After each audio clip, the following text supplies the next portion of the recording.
Okay, good. Now we are in the ICT 307, and make sure you download the comprehensive assessment.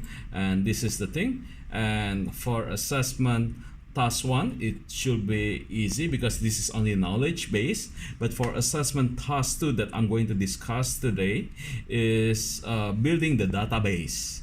When you build the database, okay, you read the background of the project, which is the Eden library system, and they want to have this kind of system for the database. So if you see it, this is the structures of the database. It's relational database. Relational, because you can see member link to rental, staff link to rental, book link to rental. And now the thing is, we have to know how to do it. By the way, int stands for integer, meaning is a number. Yeah. So DOB means date of birth.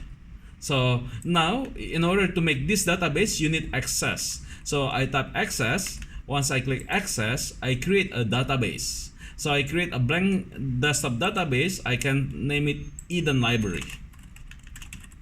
Yeah. Once I make it Eden Library, create. Perhaps I will put it Fredro is the one who created, and bingo. So here is the Eden library, and the database Eden library. And now we have to create a table. How to create a table? Once we open it, it create a table automatically. I right click my mouse and I go to design view. Once I go to design view, I put members because it says members here. So when it says members here, the design view will look like this. So member ID, watch out, this key means a primary key. Primary key means uniquely identify a record. This is a similar like you as a person has a driver license or has a student ID, as that's unique for you. So in the members table, the unique record will be the member ID. That's why it's a primary key. Yeah, and to make it relational, this member ID is being moved to another table. It becomes a foreign key. If you see member ID here, it becomes a foreign key. So then you connect from this one to that one through member ID. Member ID primary key, member ID foreign key in the rentals. Yeah, so member ID primary key in the members, member ID foreign key in the rentals. So here, I don't want to make it automatically enter the number, so I'll just change it to number. So here, I go with the next one, give a name. It's short text, yeah, it's okay, it's alright. Last name. Perhaps, I'm not going to do everything, but I'm just going to do the easy one first.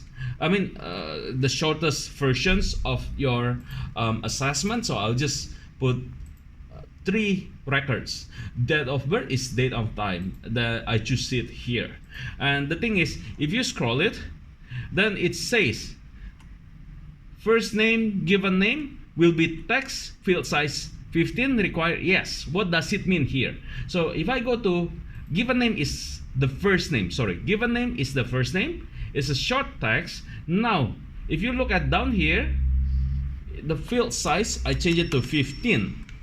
Then require, meaning someone has to enter a value. It cannot, the given name cannot be empty. So in this case, I will put require yes.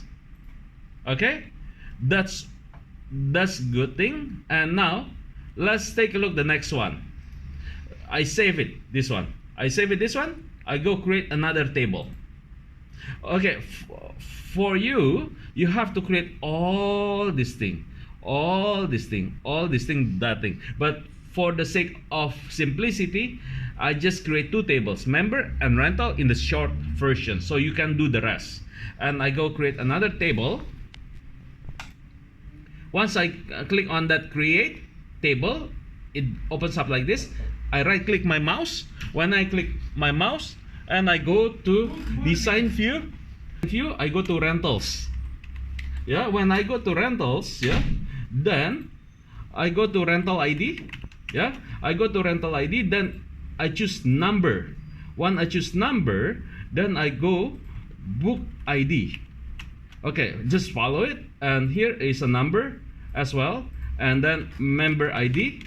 There you go. And make sure it's the same. Member ID here and member ID there is the same. Member ID number. Now, just for the sake of examples, I just create a shorter versions. Now, save it. Don't forget to save it. Now, I want to create a relationship because if you see a relationship, there is a relationship between member and rentals. Now, I go to database tools, create relationship. But watch out. When I try to create a relationship, watch now. I go to here, I select and I add another one here, add another one and close it. Now I drag from here to here. But now be careful. I need to choose member ID as well. Now one-to-many you can enforce. You can enforce referential integrity if you do not enter value in the tables, because once you enter a value in the tables, then it will be difficult for you to enforce referential integrity. But if I try to create, it will cause an error, because you know why? I still open the table, so I need to close the table first. Close this table, close this table, then let's do it again. So here, member, watch out, change it to member ID, and then enforce referential integrity and create. Then you see one-to-many. Once you see one-to-many, okay, you close it, then save it. Now here, if you open it, double click the left mouse, then you can enter a value. But now, if you look at it in the design view, the DOB, they want to have validation rule and validation text. What does it mean? You just need to enter validation rule is DOB. That's the one. Yeah, it has to be cannot be a future date. Sorry, no, the date of birth cannot be earlier than today's date. So, what is the expression? Bigger equals to date, and then close it. That's the one. Validation text. If someone's entered it incorrectly, say please enter today and future date. So here I will put it that way. Then I save it and I go to datasheets view. Yes. Then let's say I try to enter blah blah blah, and here I enter 1, and let's say I enter yesterday's date. It will disallow me if I move my cursor. Please enter today's date and future date. That's the way. So for now, you should be able to create this relational database management system. And in the next video, I'm going to show it to you how to do the next thing, which is the form, the report, and other, and how to complete your assessment. Thank you.